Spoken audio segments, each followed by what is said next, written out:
Three, two, one.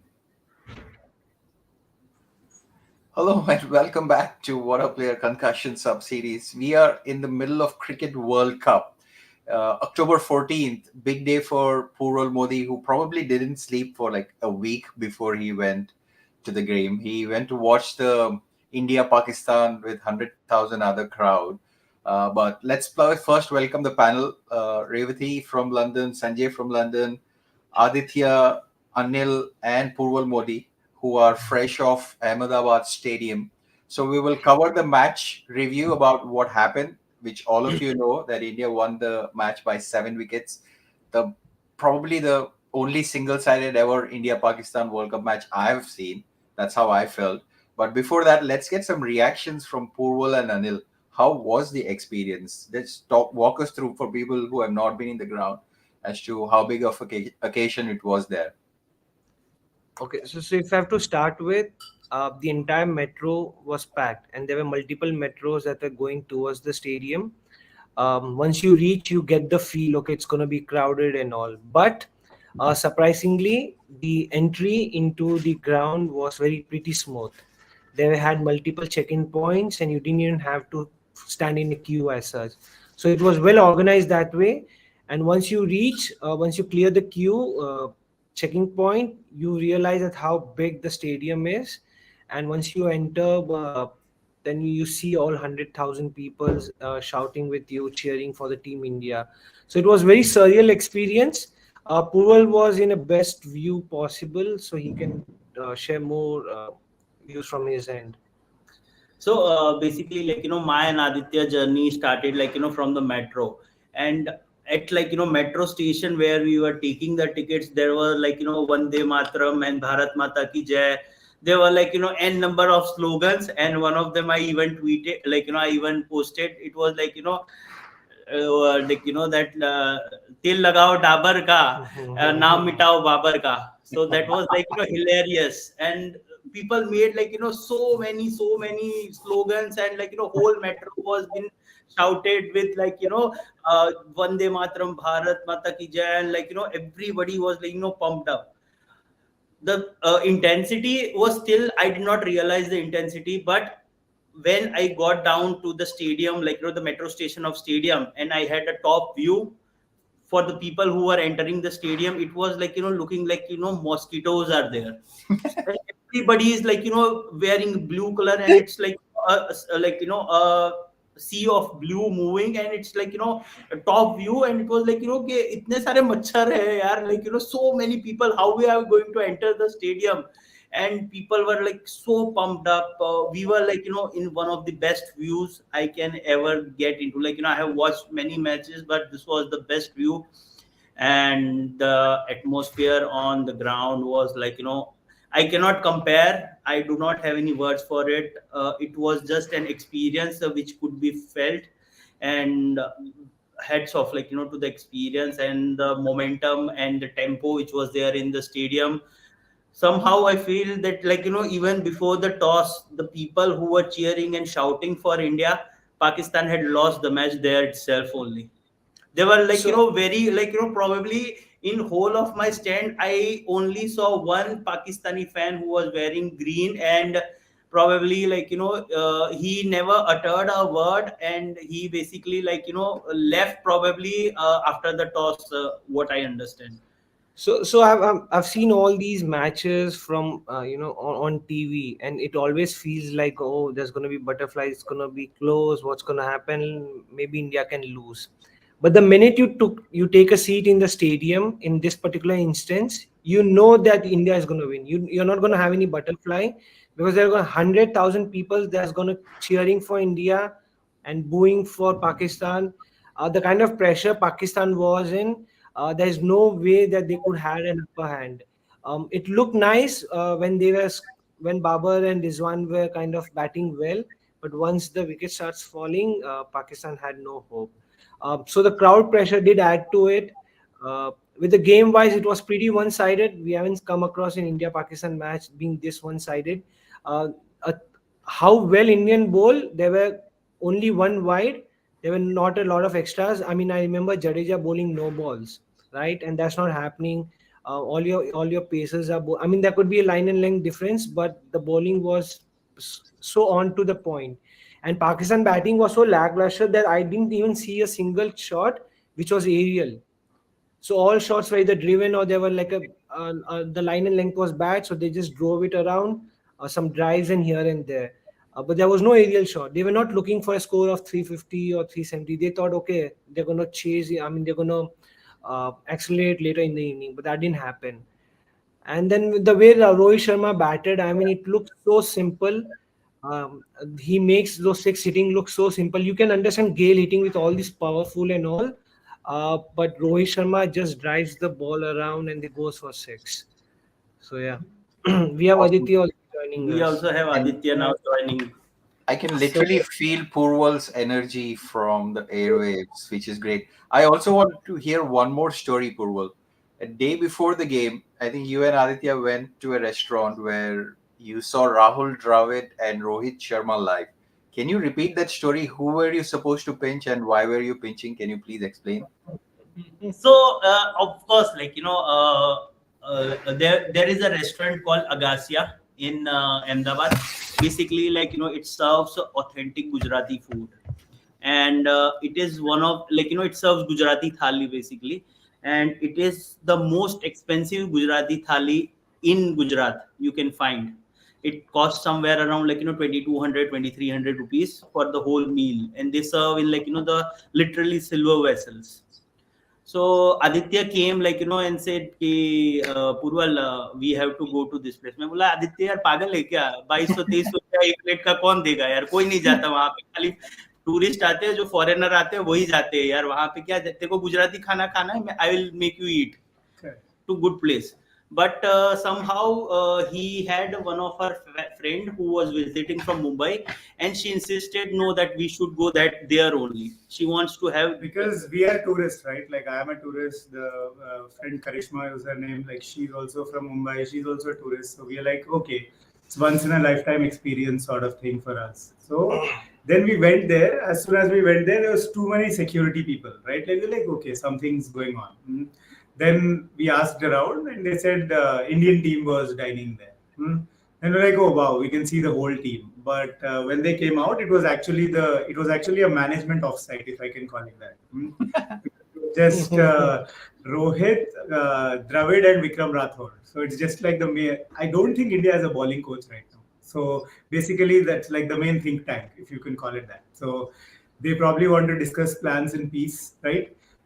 Generally, because it's so expensive relative to other places, there's no wait time, but we had a 30-40 minute wait time as well, because when they were eating, no one else was allowed to eat, which makes sense, like because people will be like, sir, selfies, sir, autographs, sir, right, so all that would happen. So as they came down, they actually spent like 4-5 minutes there.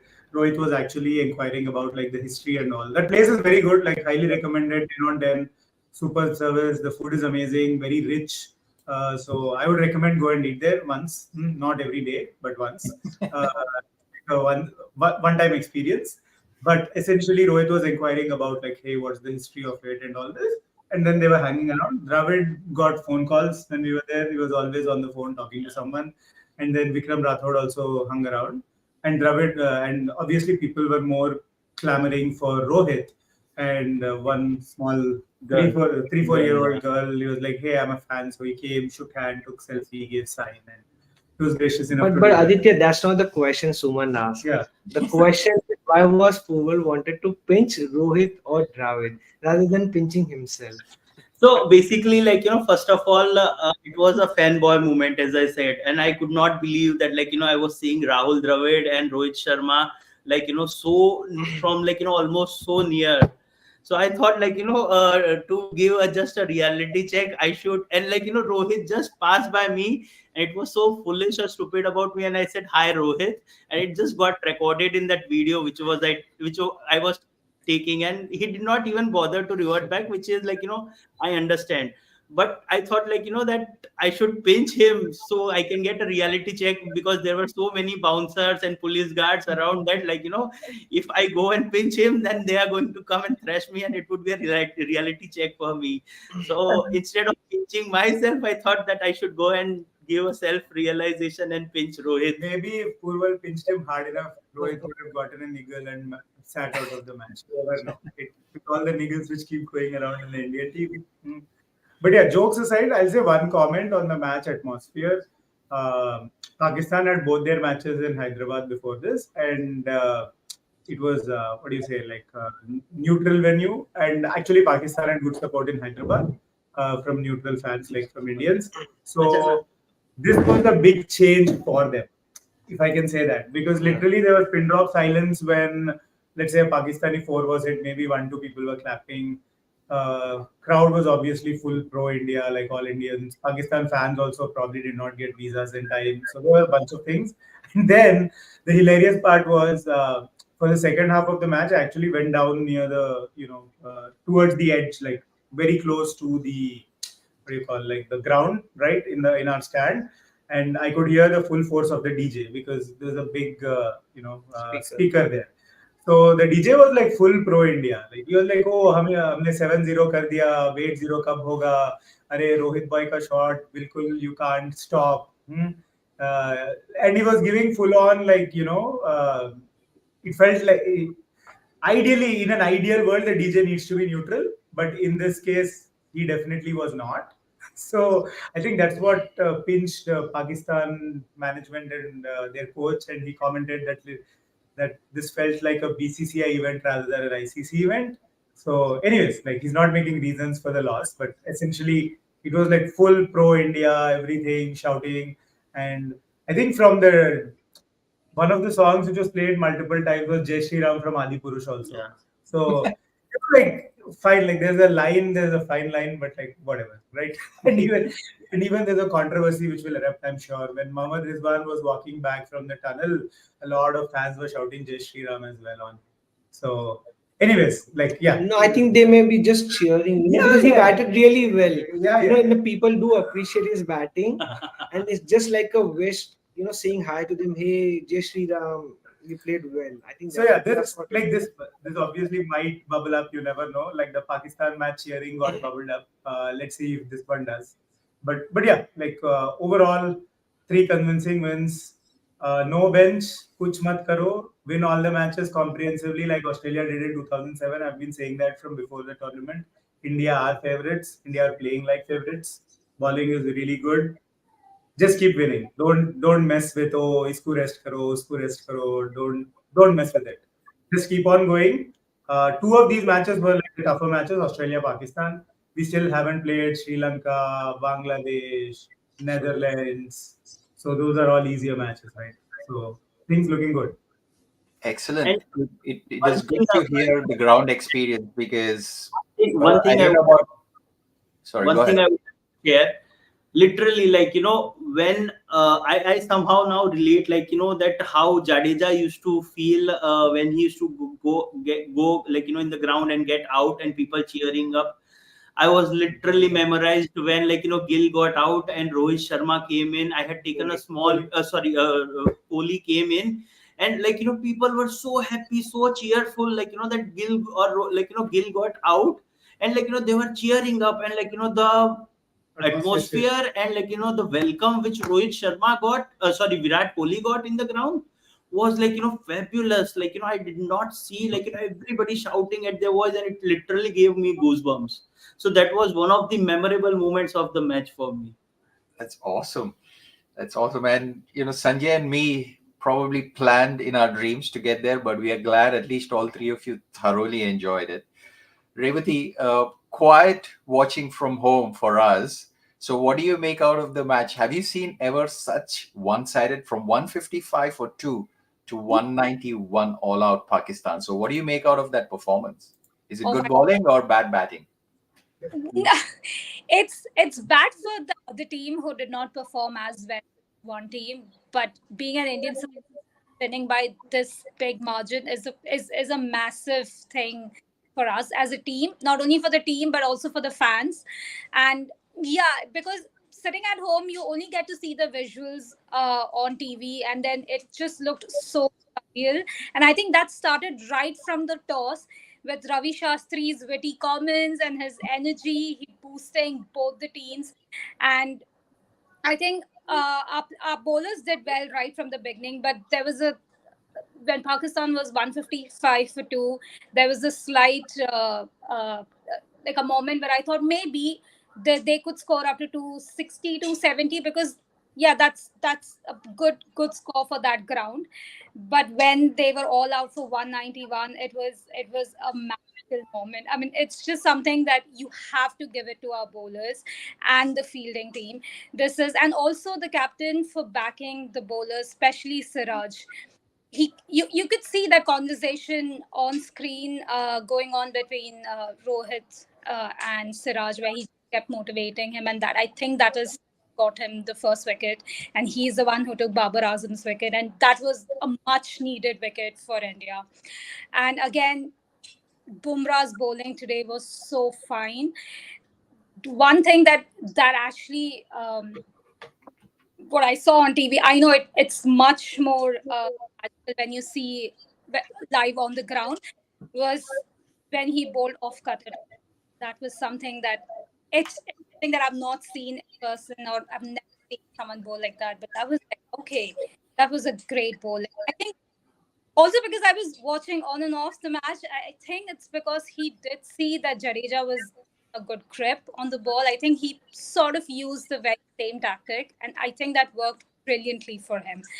Uh, I think overall, both the teams put in a lot of effort, but I have to say our team, Indian cricket team, they just displayed tremendous energy, team spirit.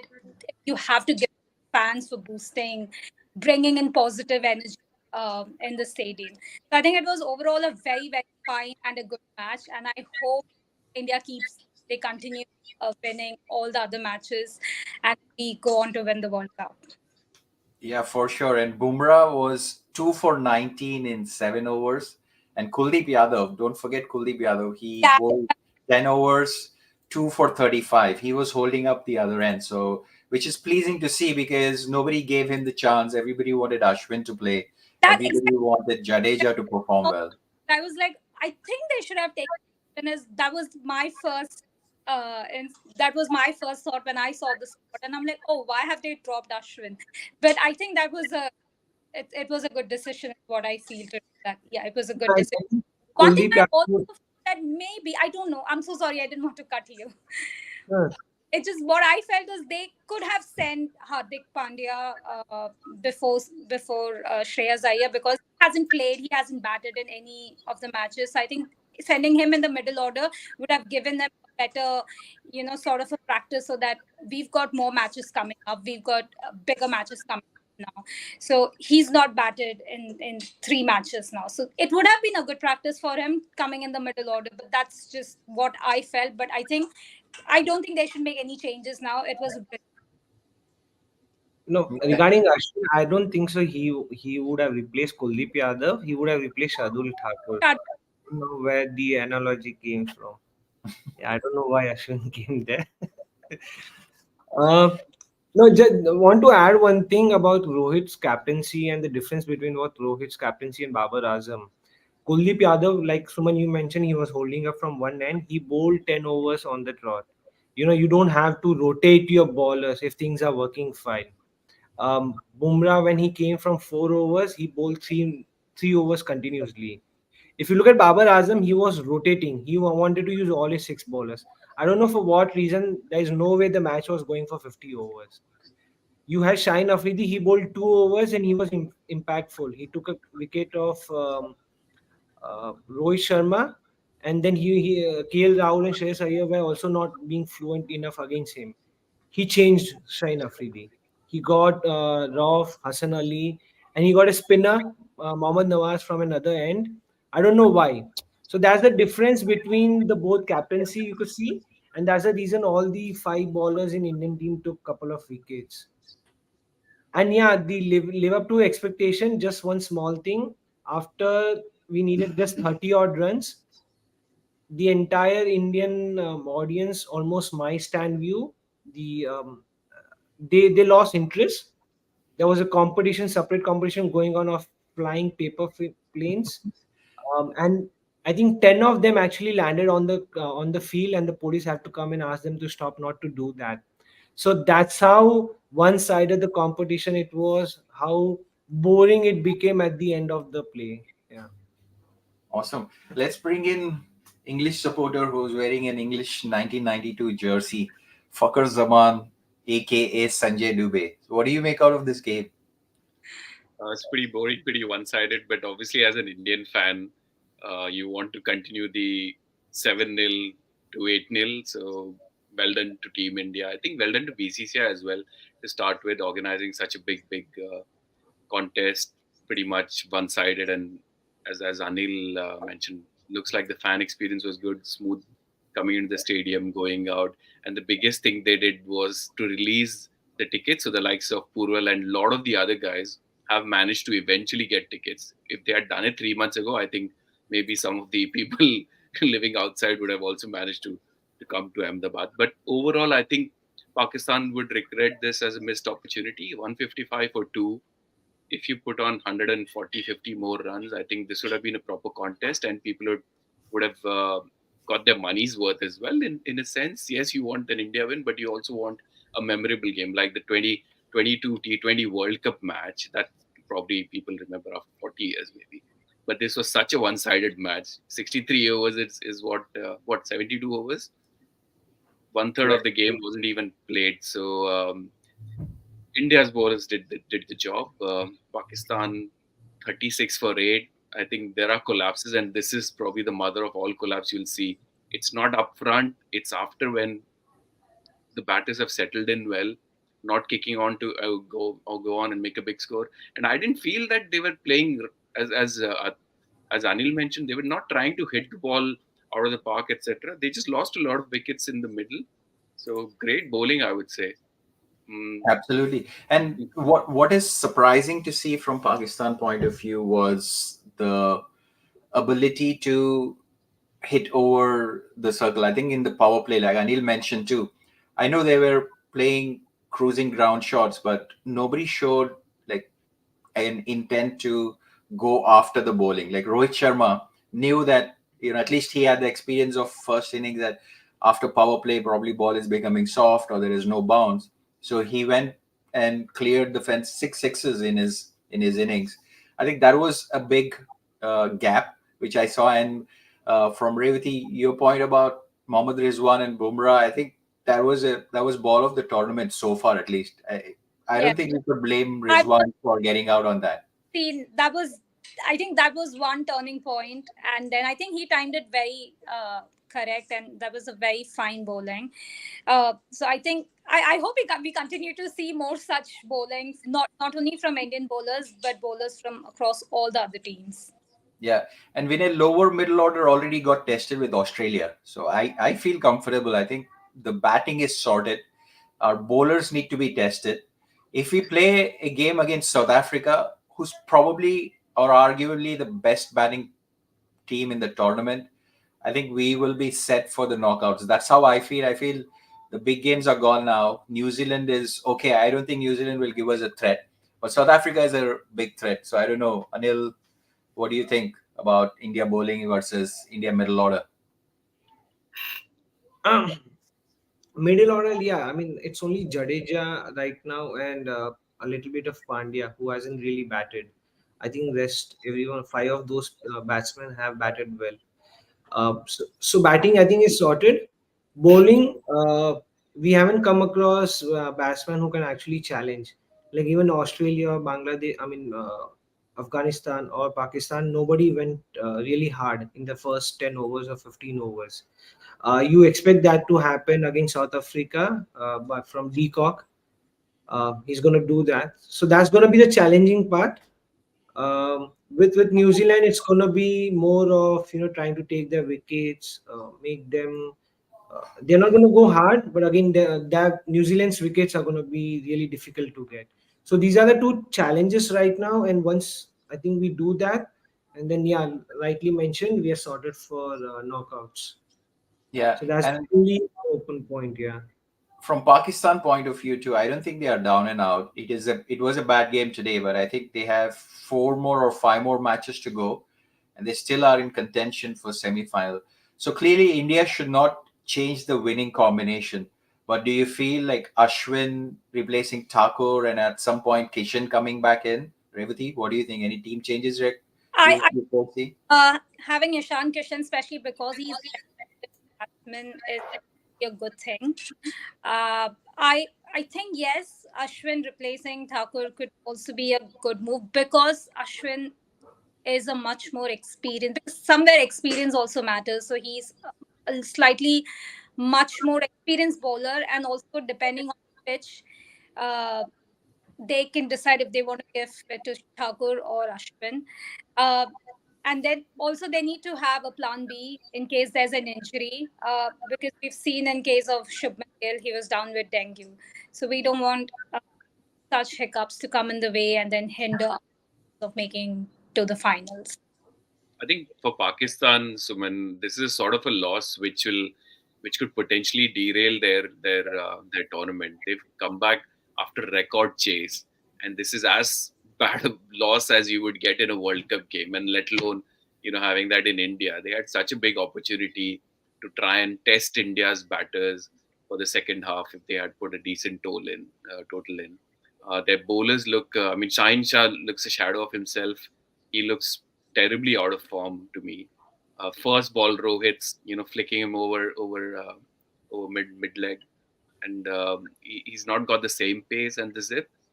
But overall, they still got good team. I think you can still afford to lose another 2 games. 6 wins should be enough, but this run rate is also going to affect them. India finishing it in 30 overs. Negative run rate, yeah. Yeah, so I think the run rate is also they'll have to try and make it up in one of the games. But Afghanistan coming up for them in a week's time, that'll be tough as well. So it could potentially derail their tournament. But I'd still think that Australia probably will drop out. And I think Pakistan got a little unlucky with Nasim Shah. I think he was the best bowler of the 3 trio. Shaheen Shah Afridi and Harish Rauf. Harish Rauf has pace and bounce, but that doesn't work in the Indian condition. And then you have Shaheen Shah Afridi, who's only good for the first 2 or 3 overs, where he's able to swing because it's a new ball, it comes inside, and you're either trapped LBW or it's a Yorker. So that's his main strength. So after 2-3 over, he's not that useful. Whereas Nasim Shah, he can pitch, he can get the ball, move inside with proper pace. So he was dangerous. And with Pakistan team, they don't have a lot of experience. yeah, I think this match they were almost certainly going to play Osama Mir, but it appears that he had a bit of fever, but that change is due to happen because he did well in the warm-up games, and going forward, I think it'd be better to have him rather than so many all-rounders who not necessarily delivered when it was required. Say a game like today where Nawaz and Iftikhar and Shadab, who looks terribly out of sorts. So I think Osama Mir might get a gig. And yeah, Rajiv Shukla uncle, I didn't see. I saw Jay Shah and his father. Was he there, Rajiv Shukla? Yeah, he was there with Saurav Ganguly.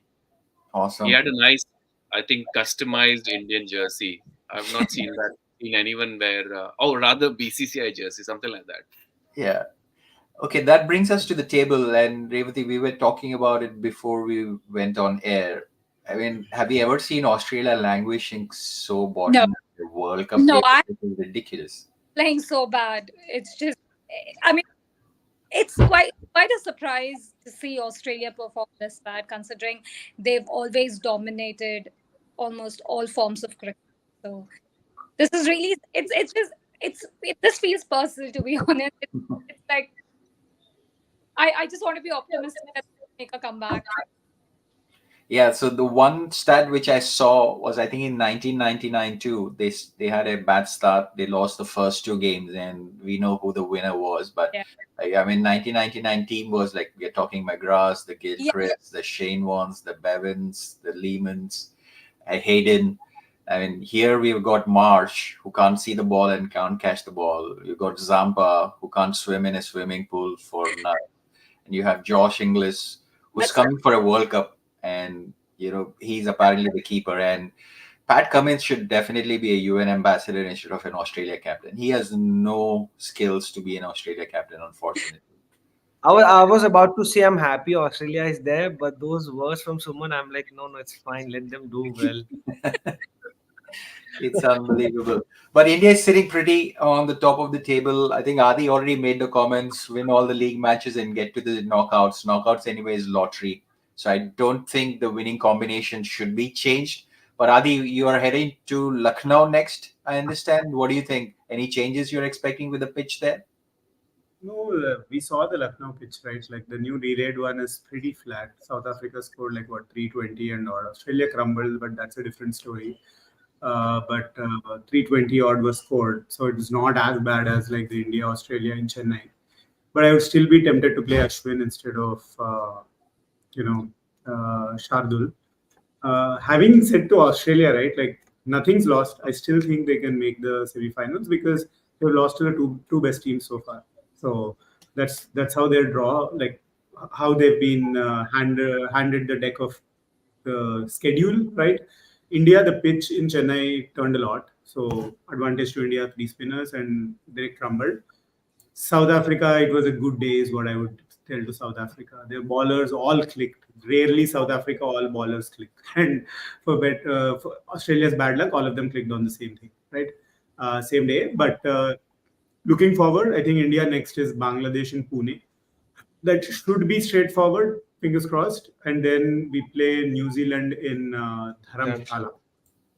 That might be a bit tricky, especially if there's cloud cover or rain around the horizon. New Zealand can be tricky, but I still back that India should win both those matches as well. For sure. I'm sticking to my pre-tournament thing also. Like I think I got trolled in the group as saying India will win. India starts favorites, no question about it. Semi-final bhi jayega, trophy bhi jeetna chahiye. So let's see. And Still, I'm like it's the hope that kills basically. Anything less than a win is a disappointment, right? no, Because if I go to the final and lose off like by 10 runs, I'll be disappointed, right? Like that's the whole point, right?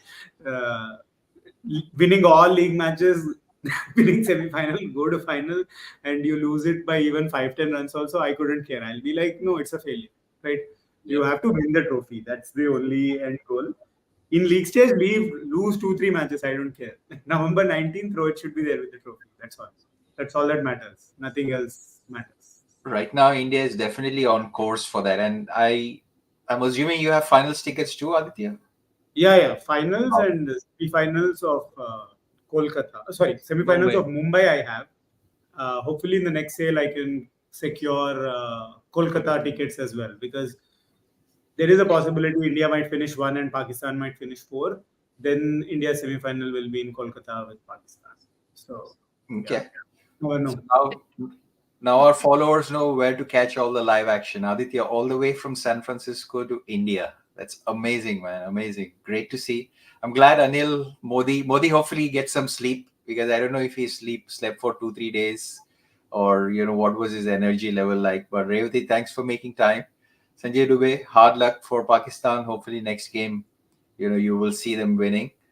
But folks who are engaged with us, thanks for following and encouraging us. We will continue to bring you the coverage as much as possible during the World Cup. Aditya, keep posting those photos. I think your posts are going viral as well. From last time which you posted, the Rohit Sharma one, it got covered in cricktracker.com if I'm not wrong. Circle of Cricket and like a lot of media outlets. And the Pakistan Sri Lanka one went to crazy viral. That actually is my most viewed tweet. Like I think it's close to 3 million views, which is crazy. Wow. Yeah. And no one's giving credit to Adi. Everyone's just putting their logo probably and then putting it out. So that's why I started watermarking everything, right? Because you don't know which video goes viral. So now, from now on, I'll try to put like a watermark on every video which has the potential to go viral. Not everything goes viral, but you never know. Right? So his that video, he had a watermark for just 3 seconds, and the channels who were just taking no. So they were like, "Ha, 3 second ka ye na. Why do we even worry?" So they were like just copying it directly. There's this the naughty world. So what they did is it's like a 15-second video, 3 seconds or 4 seconds. So I actually sent the video to a friend and told him watermark lagao mera handle, Twitter handle ka, and send it to me. The default setting was it disappears after 3 seconds. He also forgot. I also forgot. I uploaded it. Within 5 minutes, there were 100 retweets on it. So now I'm like, bhai, I'm not deleting it. Like then we realized, oh shit, the watermark goes away after 3 seconds. Then we're like, no, once it gets that level of retweets in like very little time, you know it has potential to go. It has like 4,000 retweets or something. So Awesome. we didn't want to mess with it. Like next one, like everything I upload now has a watermark. That's awesome, man. Congratulations. 3 million views for a video. No wonder. Yeah. Awesome. Excellent. Thanks very much for making time, all of you, and enjoy the rest of the tournament. And we will see you again on the next episode. See you later. Thank you. Right. Bye bye. Bye.